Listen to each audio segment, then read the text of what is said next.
দুপুর বন্ধুরা, আমি আজকে তোমাদের সাথে শেয়ার করব লোটে মাছের পকোড়া। এটা আমি এই বাটিটা না ডাল সিদ্ধ করেছিলাম, জাস্ট এটা একটু গরম জল করতে মানে সেদ্ধ করবো আর কি। হালকা উষ্ণ গরম জলে লোটে মাছেরগুলোকে পরিষ্কার করে কেটে ধুয়ে একটু সামান্য একটু নুন দিয়ে সেদ্ধ বসিয়ে দিয়েছি। দেখো বন্ধুরা, এই দেখো আমার মাছগুলো না সেদ্ধ হয়ে এসছে। এবার এগুলো এই জলটা ফেলে আমি এর ভেতরে কাটা যত আছে বেছে শুধু মাছগুলোকে বের করে নেব।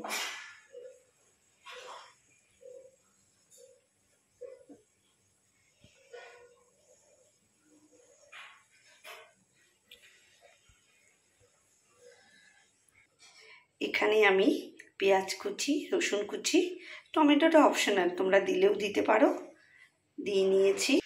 আরেকটা আলাদা পাত্রে নিয়ে নিচ্ছি বেসন, তার সঙ্গে মিশিয়ে নিচ্ছি জাস্ট এই স্পুনে 1 স্পুন কাশ্মীরি চিলি, আর দেব হলুদ দিয়ে দিচ্ছি যত সামান্য, বেশি ঝাল করতে পারবো না, কাশ্মীরি চিলিতে তো ঝাল হয়ই না। আর দিয়ে দেবো নুনটা অল্প পরিমাণে দেব, যদিও আমি ওই সেদ্ধতে নুন দিয়েই দিয়েছি।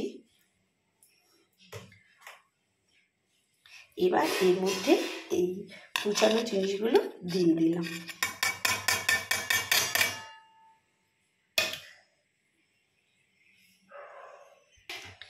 আর দিয়ে দিচ্ছি ব্ল্যাক পেপার। এটা না দরকারই নেই, কিন্তু এই আমার না একটা অভ্যস্ত হয়ে গেছে আমি এটা দিয়ে তাই দিলাম। এবার কড়াই গরম হয়ে গেছে। আমাদের বাড়ি যে কোনো না ভাজাভুজি বলো যাই বলো, সবাই সর্ষের তেলই পছন্দ করে। তাই কড়াই গরম করে দিয়ে দিয়েছি এর মধ্যে সর্ষের তেল। আর এই দেখো এইভাবে জিনিসটা রেডি করে নিয়েছি সব কিছু দিয়ে মেখে। এবার আস্তে আস্তে আমি তালের বড়া যেভাবে ছাড়ে না ঠিক সেইভাবেই ছাড়বো। আর জিনিসটা কিন্তু একদম হবে লো টু মিডিয়াম আছে, ঠিক আছে? এবার এগুলোকে আমি হালকা করে একটু উল্টে দেব, জাস্ট হালকা হাতে এক এক করে উল্টে দেব। এই দেখো আমার বড়া হয়ে এসছে, একটু সময় লাগে ধিমে আঁচে ভাজতে হয়। আমি না এক হাতেই সব করছি, বুঝতে পেরেছো তো? আমি অত বিশেষ করে এডিটিংটা এখনও ভালো করে শিখে উঠতে পারিনি।